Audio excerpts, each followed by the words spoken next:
बात है, ध्यान दीजिएगा। जिसके घर में कमाने वाले दो चार हैं, पैसा तो आ रहा है पर घर में टिक नहीं रहा, डॉक्टर में, पुलिस में, एक्सीडेंट आदि में, कहीं गलत जगह पर व्यसन में अगर पैसा जा रहा है, जुए में, मांसाहार, मदिरा पान, या कहीं आया पैसा, पैसा आने में कमी नहीं, आ रहा है पर टिक नहीं रहा, रुक नहीं रहा। कोई मांगने आ गया, दे दिया, फिर वहां से अपने पास नहीं आ रहा, अपन कह रहे हैं भैया हमारा पैसा लौटा दो, नहीं आ रहा।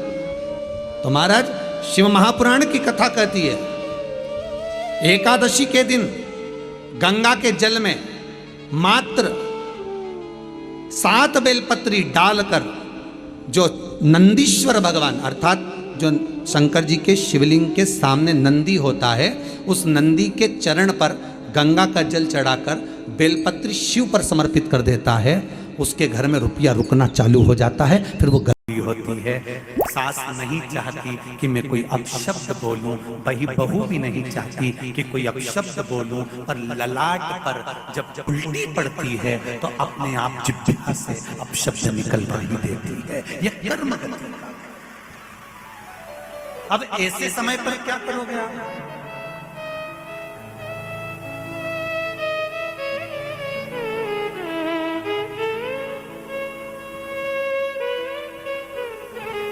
ऐसे समय पर क्या किया जाए? कार्तिक महीने में 2 वस्त्र की महत्वता होती है। ध्यान लगाना जरा, जितनी भी माताएं बेटी हैं, चाहे वो सासू माँ हो चाहे बहुएं हो, बेटियां भी कभी ना कभी बहू बनेंगी और आप भी कभी ना कभी सास बनेंगे, स्मरण। कार्तिक महीने में 2 वस्त्र का विधान है, एक पीले कलर का वस्त्र और एक लाल कलर का वस्त्र। एक पीला वस्त्र है, एक लाल वस्त्र।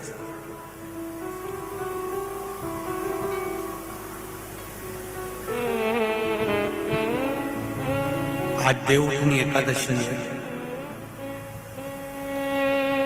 ऐसी कोई माता नहीं होगी जो अपने घर में तुलसी जी का पूजन नहीं करे।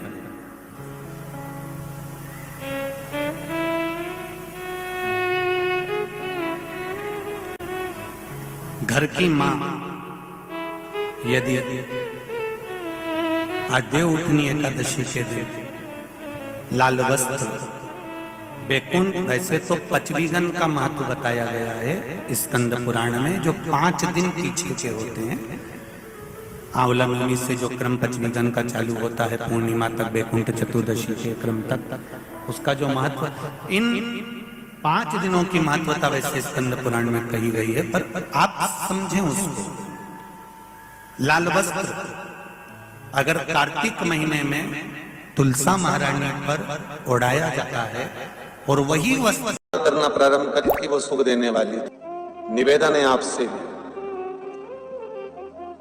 कोई कार्य अटक रहा है, तकलीफ आ रही है, दुख है, लक्ष्मी नहीं आ रही, परेशान हो, 108 बेलपत्र की, जो बेलपत्र होते हैं उसकी, इसको छेद तो करते नहीं है सुई से, बेलपत्र की डंडी को बांधते जाओ 108 बेलपत्र की माला बना लो और माला बनाकर भगवान शंकर के गले में, शंकर के शिवलिंग को जो चढ़ा देता है, उसकी मनोकामना भगवान शंकर पूरी कर देते हैं। अटा एकादशी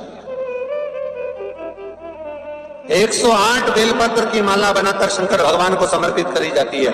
माता लक्ष्मी ने भगवान विष्णु को पाने के लिए तुलसी की माला बनाकर समर्पित करी थी, जैसे सती ने शिव को पाने के लिए, कामना को पूर्ण करने के लिए। शास्त्र कहता है घर के बुजुर्गों को, घर के बड़ों को, जेठ जेठानी हो, सास ससुर हो, घर में जो तुम्हारी उम्र से बड़ा हो, उसको आज पीला फूल या पीली चने की दाल या पीला वस्त्र, कुछ भी पीली सामग्री आज घर के बड़ों को देना चाहिए।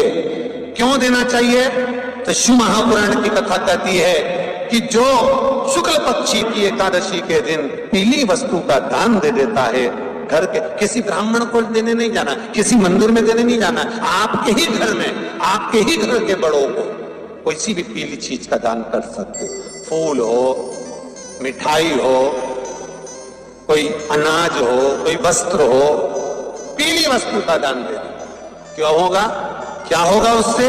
शिव महापुराण की कथा कहती है उससे जिंदगी में कभी बड़ी बीमारी प्रवेश नहीं करती। सनातन धर्म कहता है बट वृक्ष की पूजन करने वाला, बट वृक्ष के नीचे शिव की आराधना करने वाला, लोम समर्पित कर जल चढ़ाने वाले का जैसे कर्ज मुक्ति होती है, उसी तरह आंवले के वृक्ष के नीचे मात्र ताजा मिष्ठान दूध का बनाकर उस सामग्री को भगवान आंवले के वृक्ष के नीचे पूजन करने से लक्ष्मी और संपदा की वृद्धि होती है। जैसे शमी का पौधा, शमी का वृक्ष, शमी के वृक्ष के नीचे मात्र दूध और जल मिला हुआ जल, शमी के वृक्ष के नीचे मात्र ओघड़दानी अवधूतेश्वर महादेव के नाम से केवल हफ्ते में एक बार भी अगर दूध और जल का मिश्रण शमी के पौधे के नीचे कर दिया जाता है तो कहते हैं शरीर में बड़ी से बड़ी अगर बीमारी है, कहीं कैंसर जैसा रोग है या किडनी लीवर जैसा रोग है, कोई भी तकलीफ, कोई गांठ अगर शरीर में हो गई है तो शमी के वृक्ष के नीचे दूध का जल थोड़ा सा हफ्ते में एक बार अवधूतेश्वर महादेव के नाम से समर्पित कर देने से रोग का निवारण होने लगता है, रोग थम जाता है और आगे नहीं बढ़ पाता और उसका इलाज चालू हो जाता है, सुख का अनुभव।